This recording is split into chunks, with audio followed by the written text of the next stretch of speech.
yung sasabihin Pero, you pero close it kasi, to her? pero No, ikaw Sir kasi, David, that's wrong. babae ka kasi, you don't feel the course. pain.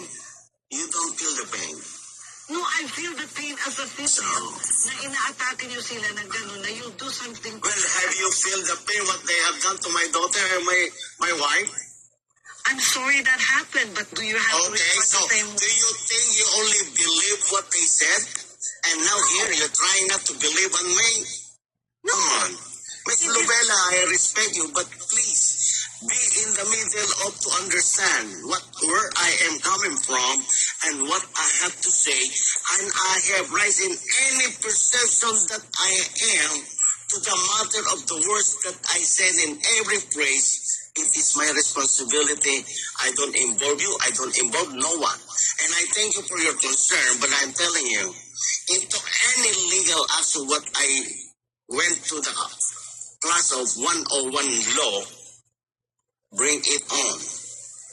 I can say whatever I want. And the limitation, what you're saying, it depends on what is the limitation, what I can give to you, to anyone.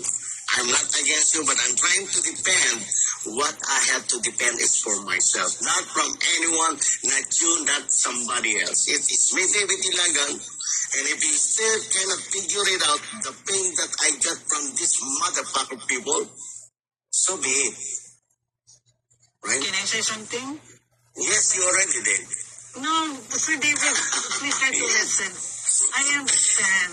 I don't, kumbaga hindi ko alam yung nararamdaman niyo, pero naiintindihan Of ko. course. So if you do understand me, you should However, not dictate me. You should no, not tell me. no. Sir David, You are I'm not trying to dictating dictate. me. No, Sir David. All I'm saying is that, yes, you have every right to respond. Yes, you have every right to rebut. Okay. Hanggang sa magmura kayo. Kaya lang, it's way below the belt. Para sa akin yung Sir David. Like I said, My opinion. And I know. I'm not trying to tell you na. I accept your opinion. I accept your opinion. And I'm just I sharing this respect your with you opinion. so you know where I'm coming from. Exactly. Pero, Ms. Hanggang Lubella, doon lang yung Sir David. let me tell you honestly, the changes of David Ilagan will never coming from anybody else. The word of David Ilagan never coming from anybody else. And no one can tell me what to do. Thank you so much for the concern. Like I'm telling you. Yeah, I know that, Sir David. From the very beginning, I know that. You're a very person.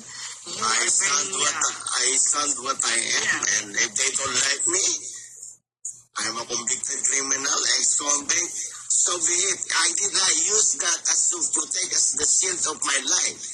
I've been through with all those pain in my fucking life, and these people who did it, I have to, kung maaari nga lang, patayin ko na inayutak na yan kung malapit lang sila sa akin. Diba? So, it will not change what is the perception I have. I know what is wrong. I know what is right. Dad, relax lang. No, I'm relaxed. Bibi ang kausap natin. Yeah, but I'm trying to explain, and this is publicly. Hindi naman si Bibi lang ang pinagsasabihan ko dito. If the tone of my voice is higher than their fucking ears, so be it ako. Bakit? May magbabago ba sa buhay ko dahil dyan sa mga inayupak na yan? Ha? Kahit sa inyo lahat. May magbabago pa. Pero ako'y nagpapasalamat sa concern, effort ng iba na sinasabi sa akin gano'n. Pero sabi ko nga sa inyo, huwag niyo ako buhusan ng tubig na malamig. Bubuhusan ko kayo ng mainit. Aray naman.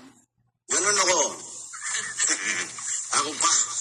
Kilala ko na, hindi naman sa kilalang kilala. Mo wag kami ni Ate Bibi sila.